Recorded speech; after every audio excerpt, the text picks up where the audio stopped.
Ganun ba? Pero ikaw, you are not important to me. Oo. Thank you, Mr. Chair. Yan. Kaya, huwag kang mag-alala. Hindi ako kailanman magdidemanda sa'yo. Oh, tumatawa ka pa eh. Thank you, Mr. Chair. Natatawa ka sa akin eh. No, Mr. Chair, I am expressing my gratitude, Mr. Chair. Ganun ba?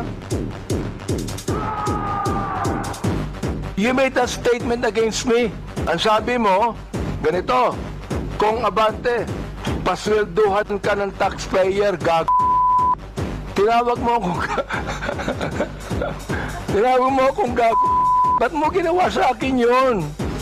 Gusto mo ba akong umiyak ngayon sa'yo? Please, yes. That is part of my freedom of speech, Mr. Chair. Oh, is that right? Yes, Mr. Chair. So your freedom of speech is to tell a person that he is freedom of speech ba yan? My freedom of speech, part of my freedom of speech is to react on the action of a public official. Sinabi mo ha, in another post, ito sinabi mo, isasampal ko ito sa pagmumukha mo. Is that still freedom of speech? Yes, Mr. Chair. Ganon. If I tell you right now, sasampalin kita, freedom of speech yan. That's part of your freedom, Mr. Chair. Pag sinampal kita, hindi na freedom of speech yan. Of course, sir. It's overt hindi action na. already. Ang galing. Mahusay ito. Ang sabi mo, I'm going to be hindi ko masabi to Mr. Chair. F-U-C-K-E-D. Prepared. Mr. Chair, I cannot intelligently answer if I do not know when the post was posted.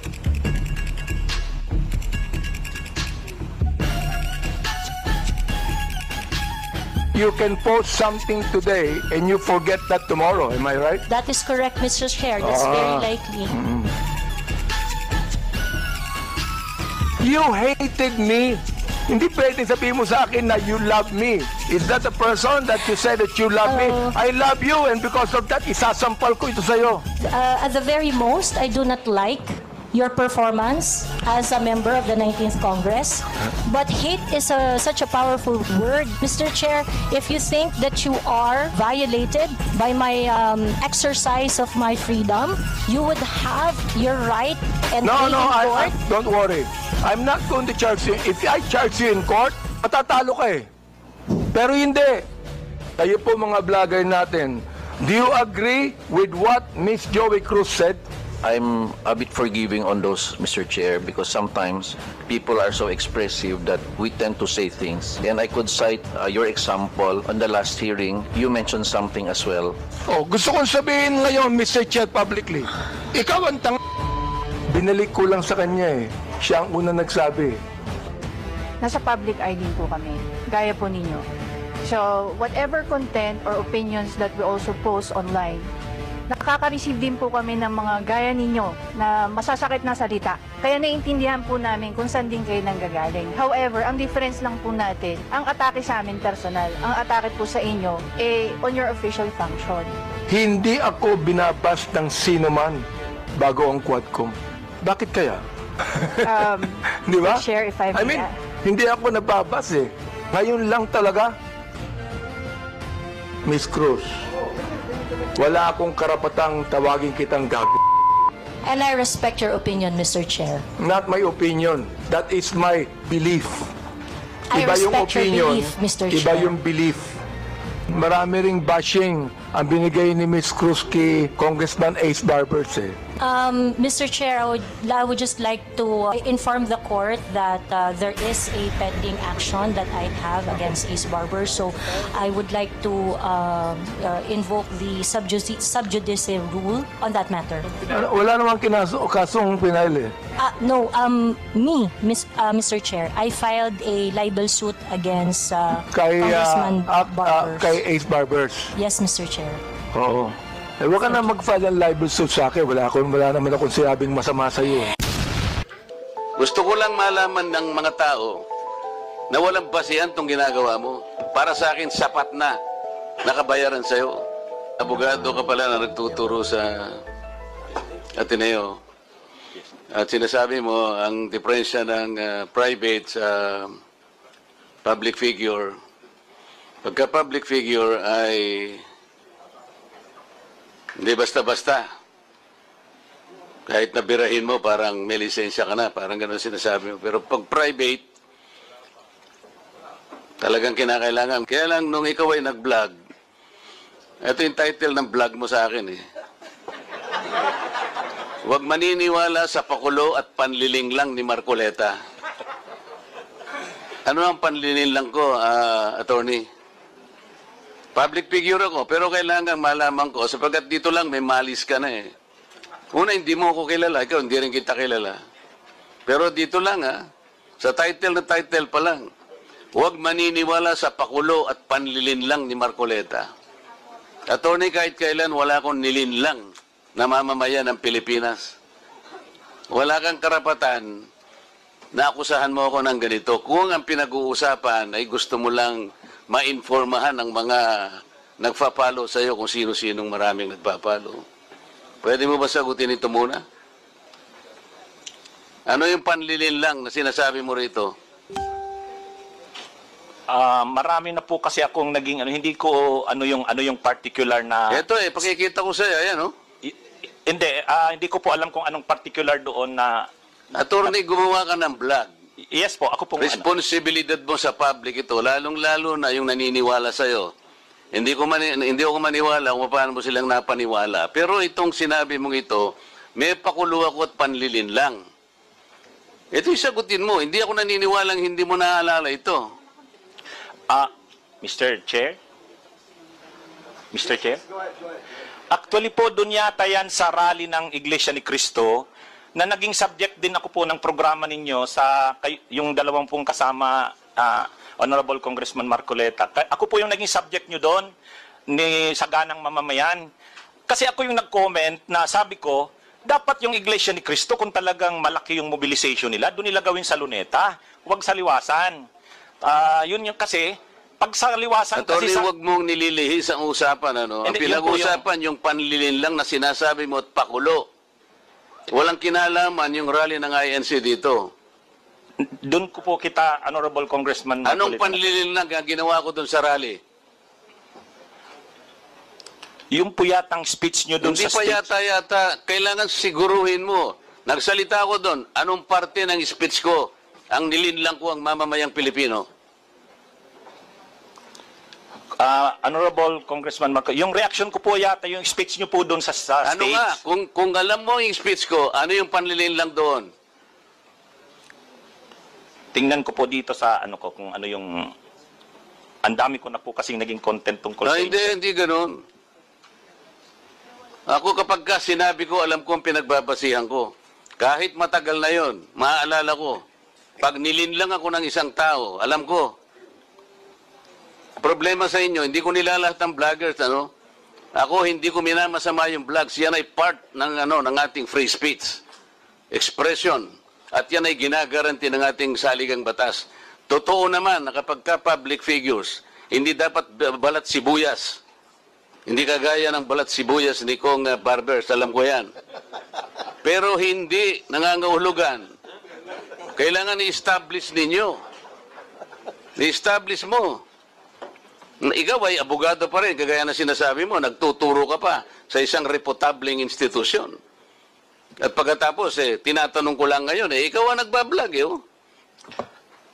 Basta po tungkol po talaga yung naging topic ko po kayo, tungkol dun sa rally ng Ano nga yung sinabi ko sa rally na naninlang ako ng Pilipino? Wala ka man lang maisip? Ito yung uri mo na hindi kailangan talagang nagbablog, Nami-mislead mo yung mga tao, nililinlang mo yung mga tao. Ang dahilan ay hindi mo man lang masabi kung ano yung aking mga panlilinlang na sinasabi mo rito. Pakulo at panlilinlang. Hindi ganyan yung mga vloggers na kilala ko. Yung mga vloggers umaatake rin sa akin, pero hindi ako balat sibuyas. Sapagkat may basihan ang kanilang sinasabi. Yung pinag-uusapan siguro namin dito. Gusto nila niyang tingnan siguro kung ano yung mga seeds ng mga aming pinag-uusapan dito. Hindi ako balat sibuyas, pero ito, wala akong makitang panlilinlang na ginawa ko sa ating mamamayan. Ikaw, ang lakas ng loob mo na mag-vlog. Abogado ka pa naman. O ano? Panoorin ko po mamaya itong kung ano Ay, yung yun ang hirap sa atin, specific. Mr. Chair eh.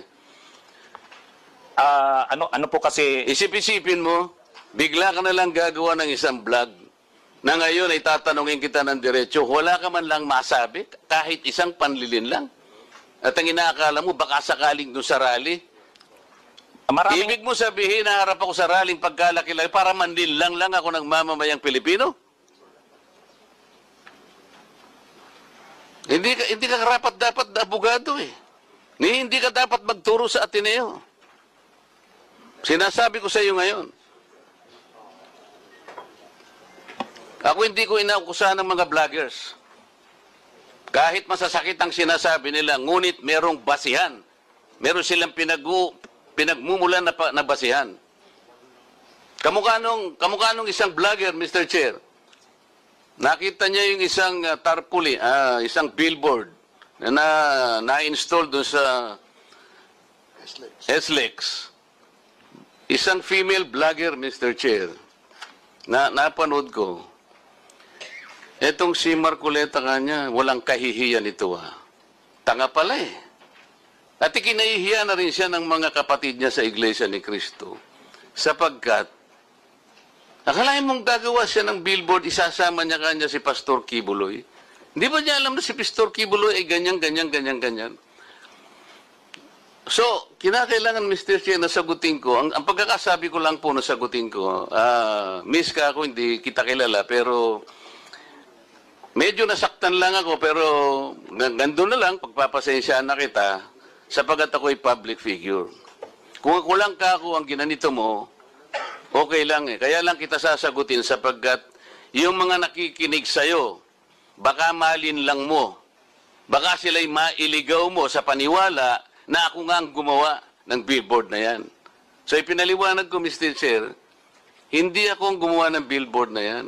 Nakita ko na lamang po na biglang kasama po ako ron. At hindi naman po ipinaalam sa akin nung gumawa. Siguro po dahil si Pastor Kibuloy po ay tumatakbo ring isang senador, inakala niya sigurong magiging maganda rin para sa kanya kung kami po'y magkasama.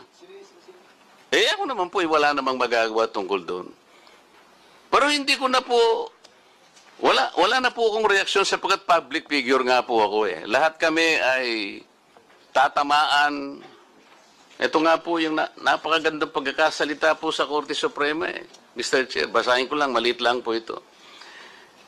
The interest of society, ito po yung United States versus Bustos. The interest of society and the maintenance of good government demand a full discussion of public affairs. Complete liberty to comment on the conduct of public men is a scalpel in the case of free speech. The sharp incision of its probe relieves the abscesses of officialdom. Men in public life may suffer under a hostile and an unjust accusation.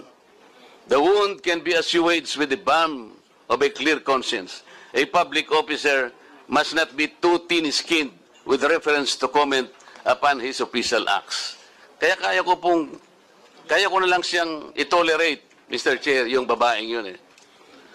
Pero ikaw, attorney, dahil sa attorney ka, yan ang sinasabi mo, at nagtuturo ka pa sa isang reputabling institution, dito lamang sa title mo eh.